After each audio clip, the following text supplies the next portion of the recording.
2024 elections are almost say near can who be my NPP elusu elections no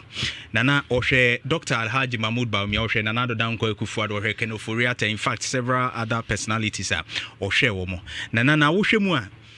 emu 68% or regions ni nyina across the country na emu 68% ohemo bupen eduosia enwotwe ese nanado danko ekufuado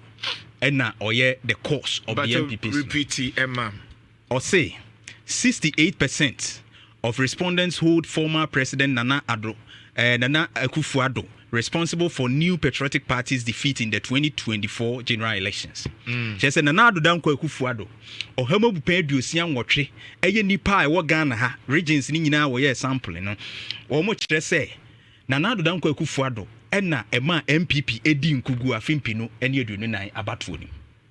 iti na wo hra na omu fakese pa na wo de toto Dr. Alhaji Mahmoud Bawumia ho a omuma ne 37%. na ese utimi se na Nado Danko Akufo-Addo problem a yenka ne se de omo pese omo kyerese Bawumia de bae na Nado Danko Akufo-Addo de mo ho be mienu ne bae 68% as against 37. na wo hra Ken Ofuriata no oben na Nado Danko Akufo-Addo no so ne ho nsem no omo ebisa Ghana for and about omo kyerese contribution Ken Ofuriata so 40% ejina ne so na Dr. Matthew Poku Prempe na po enso ye factor omo kyerese ono so ka ho bi ena ma nkugu bae na omo ratings no 33% ejina na po nso so ena appointees ebi suban ebi nkasaye ebi anamotuo ne mrahye bedwafo na appointees ni 32% mrahye bedwafo 25%. enti a kire wo se NPP mrahye bedwafo enti a kire wo se nana saka bi mpacho repeat dear ma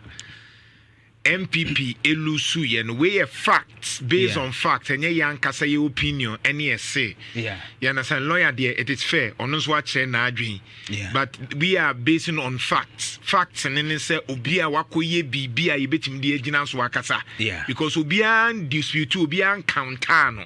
You understand? And even Oma books no mkoye headed by former majority leader. Yeah, Obekan have it was clear say Nana Akufo-Addo why tintintinti e kana asema nye enti Nana Akufo-Addo de no na so we Ghana for Tennessee wa emu be 7 because 68 is almost running up to 7 emu be 7 we Ghana for Tennessee wa nipa du emu nson de almost na Nado Danko Akufo-Addo ne cause problem ne pa NPP na Nado we ni free one mo Ken Ofuriata de no nso ne so enso ye 40 na so we Ghana for 10 emu 4 ena na ofa Bawumia de no a ono so ye 37 let's say 3 would the say 4 now